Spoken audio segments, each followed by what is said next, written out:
ہر بڑے اور طاقتور ادارے کے پیچھے آپ دیکھیں ایک قانون ہوتا ہے، ایک فریم ورک جو اسے اس کی طاقت دیتا ہے، اس کی حدیں طے کرتا ہے اور اس کی سمت کا تعین بھی کرتا ہے۔ جی بالکل۔ آج ہم اسی طرح کے ایک قانون کی گہرائی میں اتر رہے ہیں جو پاکستان کی ایک سب سے اہم تحقیقاتی ایجنسی یعنی FIA کی بنیاد ہے۔ ہم بات کر رہے ہیں فیڈرل انویسٹیگیشن ایجنسی ایکٹ 1974 کی۔ بالکل، اور یہ صرف ایک قانونی دستاویز نہیں ہے، یہ وہ بلو پرنٹ ہے جس پر یہ پورا ادارہ کھڑا ہے۔ آپ تصور کریں 70 کی دہائی کا زمانہ، جی، جب ملک کو وفاقی سطح پر بدعنوانی، اسمگلنگ اور قومی سلامتی سے جڑے پیچیدہ جرائم سے نمٹنے کے لیے ایک مرکزی ادارے کی شدید ضرورت تھی۔ صحیح، کیونکہ صوبائی پولیس کی اپنی حدود تھیں۔ جی ہاں، اور جرائم تو سرحدیں نہیں دیکھتے، تو اسی خلا کو پر کرنے کے لیے یہ قانون لایا گیا تھا۔ تو آج کی ہماری کھوج کا مقصد صرف اس قانون کے نکات پڑھنا نہیں، بلکہ یہ سمجھنا ہے کہ یہ FIA کو اتنے وسیع اختیارات کیسے دیتا ہے، اس کا دائرہ کار کتنا بڑا ہے اور وہ کون سی خاص باتیں ہیں جو اسے دوسرے اداروں سے الگ کرتی ہیں۔ جی، تو آئیے شروع کرتے ہیں اس کی سب سے بنیادی بات سے۔ یہ قانون لاگو کہاں ہوتا ہے؟ کیا یہ صرف پاکستان کی بات ہے؟ یہیں سے آپ دیکھیں اس قانون کی غیر معمولی نوعیت شروع ہوتی ہے۔ بظاہر تو یہ پورے پاکستان پر لاگو ہوتا ہے، یہ تو واضح ہے، ٹھیک ہے۔ لیکن اس کی اصل وسعت اس سے کہیں زیادہ ہے۔ یہ قانون پاکستان کے تمام شہریوں اور تمام وفاقی سرکاری ملازمین پر بھی لاگو ہوتا ہے۔ ایک منٹ، تمام شہریوں پر؟ جی، تمام شہریوں پر، چاہے وہ دنیا کے کسی بھی کونے میں موجود ہوں۔ یہ تو بہت بڑی بات ہے۔ مطلب اگر کوئی پاکستانی شہری فرض کریں لندن میں ہے اور وہ کوئی ایسا جرم کرتا ہے جو FIA کے دائرہ کار میں آتا ہے تو FIA اس کے خلاف تحقیقات شروع کر سکتی ہے۔ جی ہاں، بالکل، یہی اس کا بین الاقوامی دائرہ کار ہے۔ اور آپ نے سرکاری ملازمین کا بھی ذکر کیا۔ جی ہاں، اور سرکاری ملازم کی تعریف بھی بہت دلچسپ ہے۔ یہ صرف وزارتوں میں بیٹھے بابوؤں تک محدود نہیں ہے۔ اچھا، اس میں وفاقی حکومت کے زیر انتظام چلنے والے تمام کارپوریشنز، بینک، اتھارٹیز، مطلب آپ اسٹیل مل سے لے کر PIA تک کے ملازمین کی بات کر لیں، وہ سب اس میں شامل ہیں۔ واہ، مطلب اس ایک شخص نے ایجنسی کا دائرہ کار بہت ہی وسیع کر دیا ہے۔ بالکل۔ اچھا، تو دائرہ کار تو سمجھ آ گیا۔ اب سوال یہ ہے کہ اتنے وسیع اختیارات والا یہ ادارہ بنتا کیسے ہے؟ اس کی کمان کس کے ہاتھ میں ہوتی ہے؟ اس ادارے کی تشکیل کا اختیار براہ راست وفاقی حکومت کو دیا گیا ہے۔ حکومت ہی ایک ڈائریکٹر جنرل یعنی DG کا تقرر کرتی ہے جو ایجنسی کا سربراہ ہوتا ہے۔ اور DG کے نیچے؟ DG کے نیچے پھر ضرورت کے مطابق ڈائریکٹرز، ایڈیشنل ڈائریکٹرز اور دیگر افسران تعینات کیے جاتے ہیں۔ ایک پورا ڈھانچہ ہے۔ اور اس ادارے کی نگرانی کون کرتا ہے؟ کیا یہ مکمل طور پر خود مختار ہے یا پھر حکومت کے ماتحت کام کرتا ہے؟ کیونکہ یہاں اکثر اختیارات کی کشمکش کا سوال اٹھتا ہے نا؟ یہ بہت اہم نقطہ ہے اور قانون میں اسے بڑی خوبصورتی سے واضح کیا گیا ہے۔ قانون کہتا ہے کہ ایجنسی کی نگرانی یعنی سپرنٹینڈنس وفاقی حکومت کے پاس ہوگی، ٹھیک ہے، لیکن اس کا انتظامی کنٹرول یعنی ایڈمنسٹریشن وہ ڈائریکٹر جنرل کے پاس ہوگا۔ یہ سننے میں تھوڑا پیچیدہ لگتا ہے۔ نگرانی اور انتظامی کنٹرول میں عملی طور پر کیا فرق ہے؟ دیکھیں، نظریاتی طور پر فرق یہ ہے کہ نگرانی کا مطلب ہے کہ حکومت ایجنسی کی مجموعی پالیسی، ترجیحات اور سمت کا تعین کرتی ہے۔ یعنی بڑی تصویر حکومت دیکھے گی؟ بالکل، جبکہ انتظامی کنٹرول کا مطلب ہے کہ روزمرہ کے آپریشنز، افسران کی تعیناتیاں، تبادلے، انکوائریاں، ان سب کی نگرانی DG خود کریں گے۔ تو DG کو آپریشنل آزادی حاصل ہے؟ جی، اور DG کو پولیس ایکٹ 1861 کے تحت ایک صوبائی IG پولیس کے تمام اختیارات بھی حاصل ہوتے ہیں، لیکن عملی طور پر جیسا کہ آپ نے اشارہ کیا، یہ لائن اکثر دھندلا جاتی ہے۔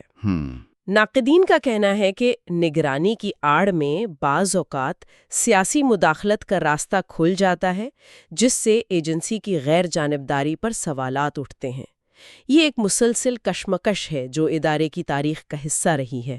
ٹھیک ہے، تو ایک طرف پالیسی کی سطح پر حکومت کا کنٹرول ہے اور دوسری طرف آپریشنل آزادی DG کے پاس ہے۔ اب آتے ہیں اس حصے کی طرف جس کا سب کو انتظار ہوتا ہے، یعنی اختیارات۔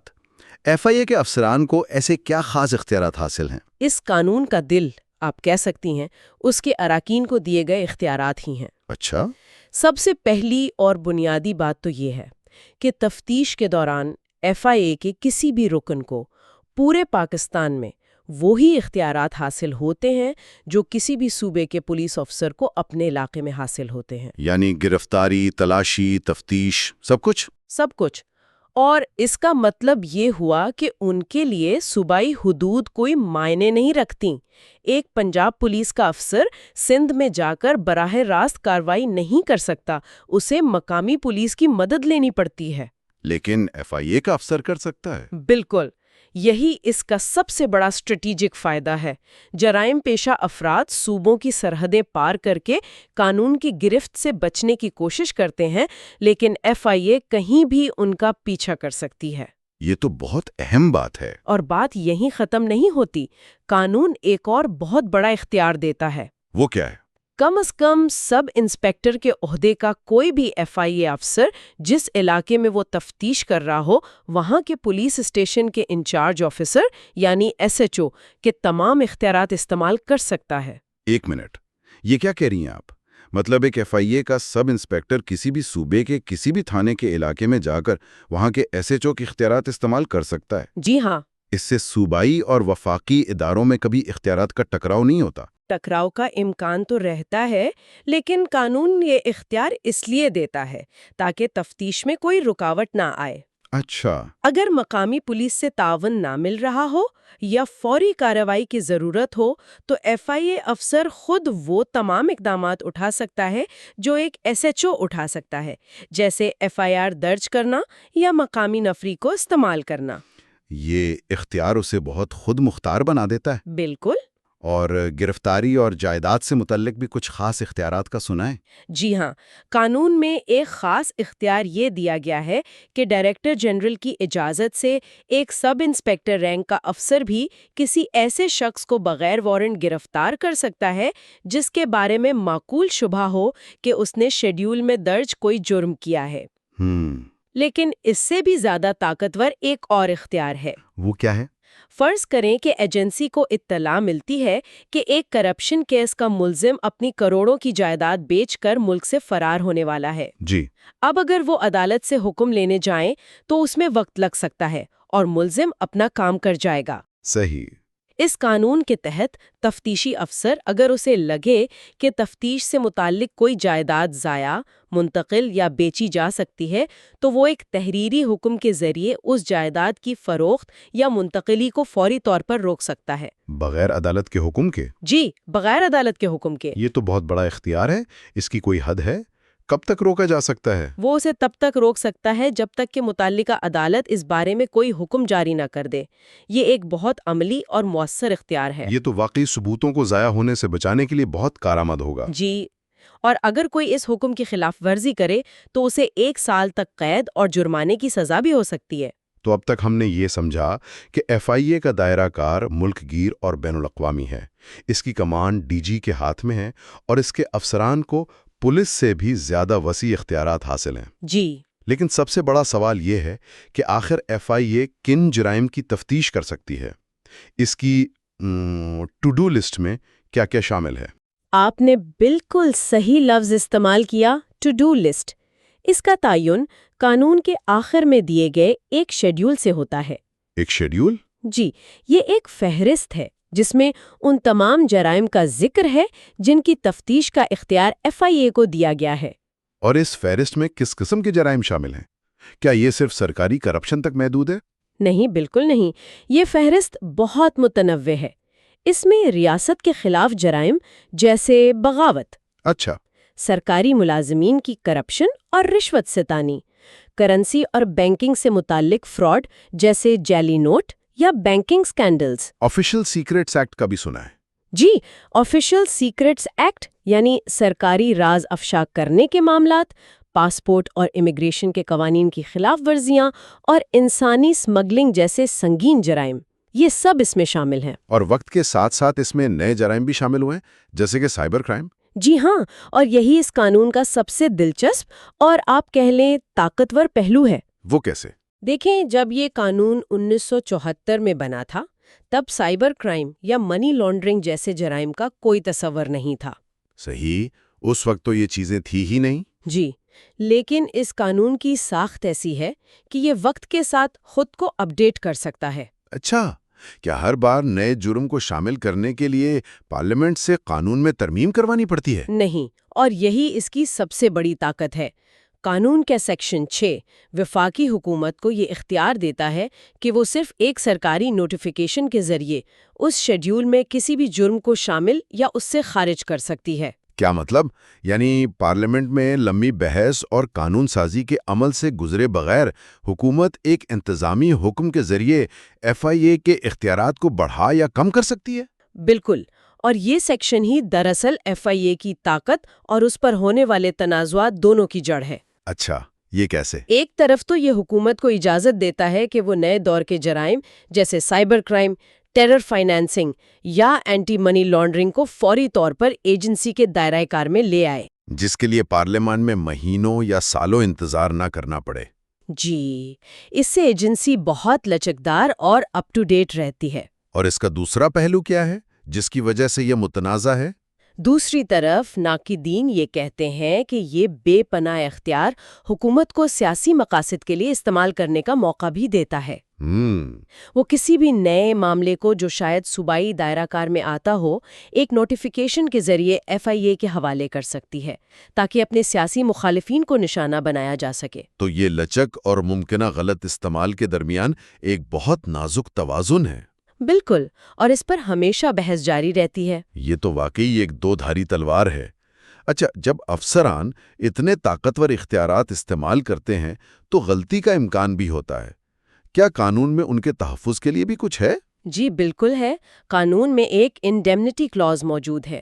اس کے مطابق اگر ایجنسی کا کوئی رکن نیک نیتی سے اپنی ذمہ داریاں ادا کرتے ہوئے کوئی قدم اٹھاتا ہے، نیک نیتی؟ جی، ان گڈ فیتھ، تو اس کے خلاف کوئی مقدمہ یا قانونی کارروائی نہیں کی جا سکتی۔ یہ نیک نیتی والا کلوز افسران کے تحفظ کے لیے تو ضروری ہوگا، لیکن کیا اس کا غلط استعمال نہیں ہو سکتا؟ یہ تو ایک طرح سے احتساب سے بچنے کا ایک راستہ بھی بن سکتا ہے۔ آپ کا سوال بہت اہم ہے۔ یہ کلاز قانون نافذ کرنے والے اہلکاروں کو بلا وجہ کے قانونی کارروائیوں سے بچانے کے لیے دنیا بھر کے قوانین میں موجود ہوتا ہے تاکہ وہ ڈر کے بغیر فیصلے کر سکیں۔ ٹھیک ہے۔ لیکن اس کا معیار بہت سخت ہوتا ہے۔ اگر کوئی افسر اپنے اختیارات سے تجاوز کرے یا بدنیتی کا ثبوت ملے تو عدالتیں اس شک کا تحفظ اسے فراہم نہیں کرتیں۔ لیکن ہاں، یہ بات درست ہے کہ ایک عام شہری کے لیے کسی طاقتور افسر کی بدنیتی ثابت کرنا ایک بہت مشکل کام ہے۔ اور آخر میں جب 1975 میں یہ ایجنسی بنی تو اس سے پہلے بھی تو کوئی ادارہ ہوگا جو اس طرح کے کام کرتا تھا، اس کا کیا بنا؟ جی، اس سے پہلے پاکستان اسپیشل پولیس اسٹیبلشمنٹ کے نام سے ایک ادارہ کام کر رہا تھا جو 1948 کے ایک آرڈیننس کے تحت بنا تھا۔ اچھا۔ جب ایف آئی اے ایکٹ نافذ ہوا تو اس پرانے آرڈیننس کو منسوخ کر دیا گیا اور اسپیشل پولیس کے تمام افسران، اہلکار، اثاثے اور یہاں تک کہ زیر تفتیش مقدمات بھی خود بخود ایف آئی اے کو منتقل ہو گئے۔ تو ایک طرح سے ہموار منتقلی ہوئی۔ جی، اس سے ایک ادارہ جاتی تسلسل کو یقینی بنایا گیا تاکہ کام میں کوئی خلل نہ آئے۔ تو اس پوری گفتگو کا خلاصہ یہ نکلتا ہے کہ فیڈرل انویسٹیگیشن ایجنسی ایکٹ 1974 ایک بہت سوچ سمجھ کر بنایا گیا قانون ہے۔ یہ ایف آئی اے کو نہ صرف ایک مضبوط ڈھانچہ فراہم کرتا ہے بلکہ اسے ملک گیر اور بین الاقوامی دائرہ کار، غیر معمولی تفتیشی اختیارات اور وقت کے ساتھ بدلتے ہوئے جرائم سے نمٹنے کے لیے ایک لچکدار مینڈیٹ بھی دیتا ہے۔ بلا شبہ یہ قانون اپنی ساخت میں بہت جامع ہے۔ یہ اختیارات کی تقسیم، انتظامی کنٹرول اور آپریشنل صلاحیتوں کی وضاحت کرتا ہے، لیکن اس کی سب سے بڑی خصوصیت وہی شیڈیول میں ترمیم کا اختیار ہے جو اسے ایک زندہ اور متحرک قانون بناتا ہے، جو نئے چیلنجز کا مقابلہ کرنے کی صلاحیت رکھتا ہے۔ بالکل، یہی وجہ ہے کہ تقریباً 50 سال بعد بھی یہ قانون اپنی جگہ پر قائم ہے اور مؤثر ہے۔ اور آخر میں ایک سوچنے کے لیے نقطہ چھوڑ جاتے ہیں۔ جیسا کہ ہم نے بات کی، اس ایجنسی کا دائرہ کار پارلیمانی بحث کے بجائے صرف ایک سرکاری نوٹیفیکیشن کے ذریعے وسیع کیا جا سکتا ہے۔ جی، تو یہاں یہ سوال پیدا ہوتا ہے کہ ایک لچکدار اور فوری جواب دینے والے وفاقی تحقیقاتی ادارے کی ضرورت اور دوسری طرف قانون سازی کے عمل میں جمہوری اور شفاف نگرانی کے اصولوں کے درمیان صحیح توازن کیسے قائم رکھا جانا چاہیے، یہ وہ سوال ہے جس کا جواب شاید وقت اور حالات ہی طے کریں گے۔ You are watching Legal Gupshup and GK with MD. your source for legal, historical, and breaking news. Don't forget to like, subscribe, and share for more informative content.